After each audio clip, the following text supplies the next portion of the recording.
Vida e Ensinos, capítulo 32. Preparação para a hora do juízo.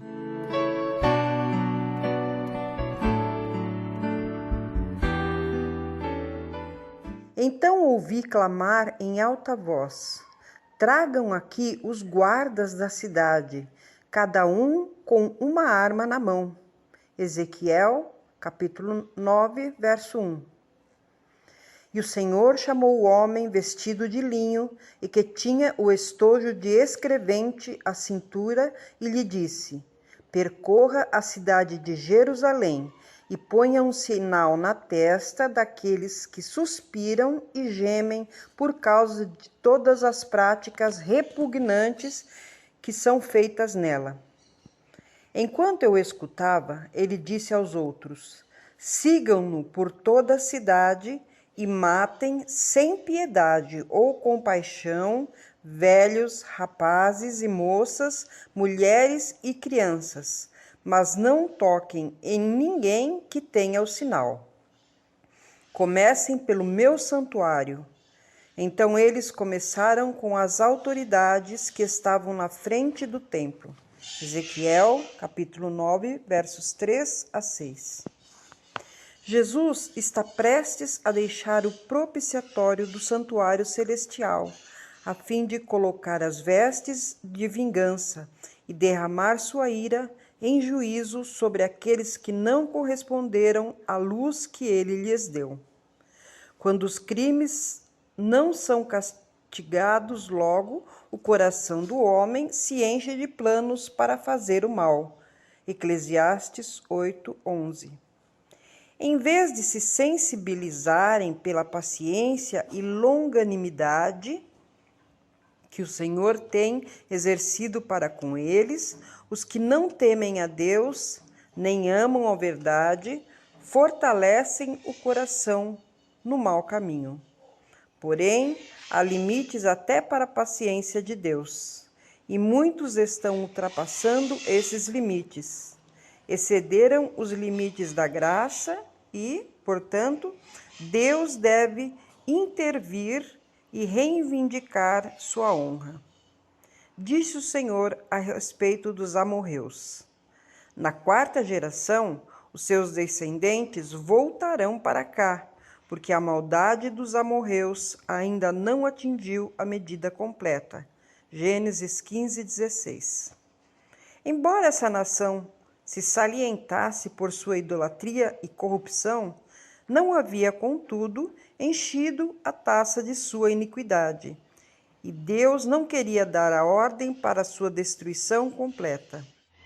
O povo deveria ver o poder divino manifestado de maneira evidente, para que ficasse sem desculpa.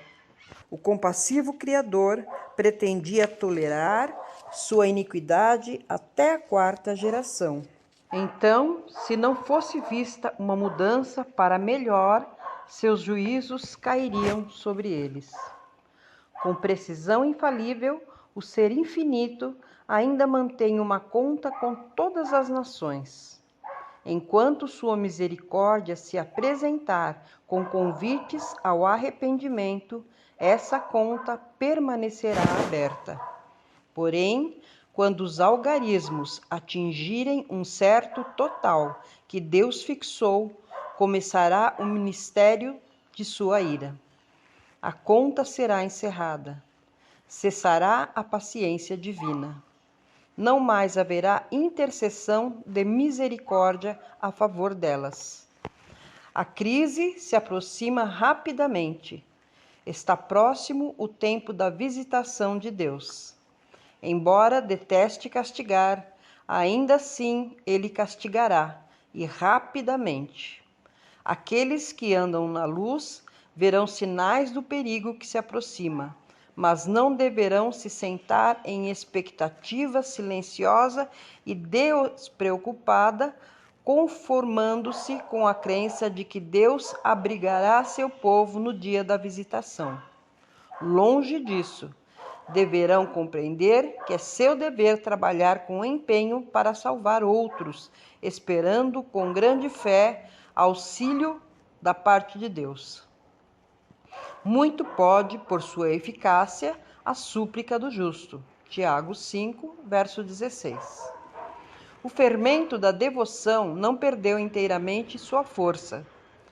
Na ocasião em que o perigo e a crise na igreja forem maiores, a pequena multidão que permanece na luz estará suspirando e clamando por causa das abominações cometidas na terra. De modo mais particular, suas orações subirão em favor da igreja, porque seus membros estarão agindo segundo o padrão do mundo. As orações fervorosas desses poucos fiéis não serão em vão. Quando vier o Senhor para exercer vingança, virá também como protetor de todos os que conservaram pureza de fé e se mantiveram incontaminados do mundo. É nessa ocasião que Deus prometeu vingar seus escolhidos, que a Ele clamam dia e noite, embora Ele se demore em defendê-los. O dia da vingança de Deus está bem diante de nós. O selo de Deus será colocado somente na fronte daqueles que suspiram e clamam por causa das abominações cometidas na terra. Aqueles que se ligam ao mundo por laços de compaixão estão comendo e bebendo com os ébrios e certamente serão destruídos com os que praticam a iniquidade. Os olhos do Senhor repousam sobre os justos, e os seus ouvidos estão abertos ao seu clamor. O rosto do Senhor está contra os que praticam o mal. Salmos 34, versos 15 e 16. Nossa maneira de proceder determinará se receberemos o selo do Deus vivo ou seremos abatidos pelas armas destruidoras. Já caíram sobre a terra algumas gotas da ira de Deus. Porém, quando as 7 últimas pragas forem derramadas sem mistura no cálice de sua indignação, eternamente passará a ser tarde demais para o arrependimento e a procura de um abrigo. Nenhum sangue expiatório lavará então as manchas do pecado. Nesse tempo se levantará Miguel, o grande príncipe, o defensor dos filhos do teu povo, e haverá tempo de angústia, qual nunca houve, desde que houve nação até aquele tempo. Mas, naquele tempo, será salvo o teu povo, todo aquele que for achado inscrito no livro. Daniel 12, verso 1. Quando vier esse tempo de angústia, todo o caso estará decidido. Não mais haverá graça nem misericórdia para o impenitente. O selo do Deus vivo estará sobre o seu povo. Esses poucos remanescentes, incapazes de se defender no conflito mortal com os poderes da terra, arregimentados pelo exército do dragão, fazem de Deus sua defesa. Pela mais elevada autoridade terrestre, foi feito o decreto para que, sob pena de perseguição e morte, adorem a besta e recebam seu sinal. Que Deus ajude seu povo agora, pois, sem sua assistência, o que eles poderão fazer naquele tempo, em tão terrível conflito? Ânimo, força, fé e implícita confiança no poder de Deus para salvar não nos vem num instante. Essas virtudes celestiais são adquiridas pela experiência dos anos. Por uma vida de santo esforço e firme apego à retidão, os filhos de Deus estiveram selando seu destino. Assediados por inúmeras tentações, souberam que deveriam resistir firmemente ou ser vencidos. Compreenderam que tinham uma grande obra para fazer e, em qualquer momento, poderiam ser chamados a depor sua armadura e, se chegassem ao fim da vida com o trabalho incompleto, seria perda total. Eles aceitaram avidamente a luz do céu, como fizeram os primeiros discípulos com as palavras de Jesus. Quando esses primitivos cristãos foram exilados para as montanhas e desertos, quando abandonados em masmorras para morrer de fome, de frio ou pela tortura, quando o martírio parecia ser o único caminho para saírem de sua angústia, alegraram-se de que fossem considerados dignos de sofrer por amor a Cristo, que por eles foi crucificado.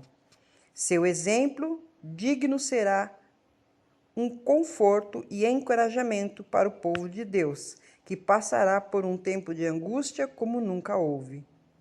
Nem todos que dizem guardar o sábado serão selados. Há muitos, mesmo entre os que ensinam a verdade a outros, que não receberão na fronte o selo de Deus. Tinham a luz da verdade, souberam a vontade de seu mestre, compreenderam todos os pontos de nossa fé, mas não tiveram as obras correspondentes. Aqueles que estiveram tão familiarizados com as profecias e com os tesouros da sabedoria divina deveriam ter agido em conformidade com sua fé. Deveriam ter dirigido sua casa segundo os mesmos princípios, para que, por meio de uma família bem ordenada, pudessem apresentar ao mundo a influência da verdade no coração humano. Nenhum de nós jamais receberá o selo de Deus enquanto o caráter tiver alguma mancha. Devemos remediar os defeitos de caráter, purificar de toda contaminação o templo da alma. Então, a chuva serôdia cairá sobre nós, como caiu a temporã sobre os discípulos no dia de Pentecostes. Nós nos satisfazemos muito facilmente com nossas realizações. Sentimos-nos ricos e com muitos bens, e não sabemos que somos miseráveis, dignos de compaixão, pobres, cegos e que estamos nus. Apocalipse 3, verso 17. Hoje é o tempo para atender à admoestação da testemunha verdadeira. Dou-lhe este conselho: compre de mim ouro refinado no fogo, e você se tornará rico. Compre roupas brancas e vista-se para cobrir a sua vergonhosa nudez. E compre colírio para ungir os seus olhos e poder enxergar. Apocalipse 3, verso 18. Precisamos enfrentar nesta vida provas terríveis e fazer sacrifícios dispendiosos, mas a paz de Cristo é a recompensa. Tem havido tão pouco despreendimento, tão pouco sofrimento por amor a Cristo, que a cruz é quase inteiramente esquecida. Devemos ser coparticipantes de Cristo em seus sofrimentos, se quisermos nos sentar em triunfo com Ele em seu trono. Enquanto preferirmos o caminho fácil da transigência própria e nos amedrontarmos com a abnegação, nunca a nossa fé se firmará, e não poderemos conhecer a paz de Jesus, nem a alegria que provém do sentimento da vitória. Os mais exaltados daquela multidão de redimidos que estão em pé diante do trono de Deus e do Cordeiro, vestidos de branco, conhecem a luta necessária para vencer, pois vieram da grande tribulação. Aqueles que se renderam às circunstâncias, em vez de se empenhar nesse conflito, não saberão como ficar em pé naquele dia em que a angústia atingirá todas as pessoas. E ainda que Noé, Jó e Daniel estivessem na terra, não conseguiriam salvar nem filho nem filha. Ezequiel 14, versos 14 e 20. Pois cada um deve livrar sua vida de acordo com a integridade de seu caráter. Ninguém necessita dizer que não há esperança para seu caso e que não pode viver a vida de cristão. Mediante a morte de Cristo, amplas providências foram tomadas em favor de cada pessoa. Jesus é nosso auxílio sempre presente em tempo de necessidade. Se apenas suplicarmos a Ele pela fé, Ele promete ouvir nossos pedidos e atendê-los. Sim, uma fé viva e eficaz. Nós precisamos disso. Precisamos ter uma fé assim, ou iremos esmorecer e fracassar no dia da prova. As trevas que então irão cair em nosso caminho não deverão nos desanimar nem levar ao desespero. É o véu com que Deus cobre sua glória quando Ele vem para comunicar suas ricas bênçãos. Deveríamos saber disso por nossa experiência passada. No dia em que Deus tiver uma contenda com seu povo, essa experiência será uma fonte de conforto e esperança. É neste momento que nós, incluindo nossos filhos, devemos nos conservar incontaminados do mundo. É agora que devemos lavar as vestes de nosso caráter, tornando-as brancas no sangue do Cordeiro. Agora é que devemos vencer o orgulho, os desejos maus e a indolência espiritual. É neste momento que devemos despertar e dedicar esforços firmes para dar simetria ao nosso caráter. Se hoje vocês ouvirem a sua voz, não endureçam o coração. Hebreus 4:7. Nós nos encontramos em uma situação extremamente probante, esperando e aguardando o aparecimento de nosso Senhor. O mundo está em trevas. Mas vocês, irmãos, disse Paulo, não estão nas trevas, para que esse dia os surpreenda como ladrão. 1 Tessalonicenses 5, verso 4. Sempre foi propósito de Deus tirar luz das trevas, alegria da tristeza, descanso do cansaço, para serem desfrutados pela pessoa que espera com muito fervor. Irmãos, o que vocês estão fazendo na obra de preparação? Os que estão se unindo com o mundo estão ajuntando-se ao padrão secular e se preparando para o sinal da besta. Os que desconfiam do eu humilham-se diante de Deus e purificam o coração pela obediência à verdade. Estão recebendo o molde divino e se preparando para receber na fronte o selo de Deus. Quando sair o decreto e o selo for aplicado, o caráter deles permanecerá puro e sem mácula para toda a eternidade. Agora é o momento de nos prepararmos. O selo de Deus jamais será colocado na fronte de homens ou mulheres impuros. Jamais será colocado na fronte de homens ou mulheres presunçosos ou amantes do mundo. Jamais será colocado na fronte de homens ou mulheres de língua falsa ou coração enganoso. Todos os que recebem o selo devem ser sem mácula diante de Deus, candidatos para o céu. Examinem as Escrituras por vocês mesmos, para que possam compreender a terrível solenidade do tempo atual.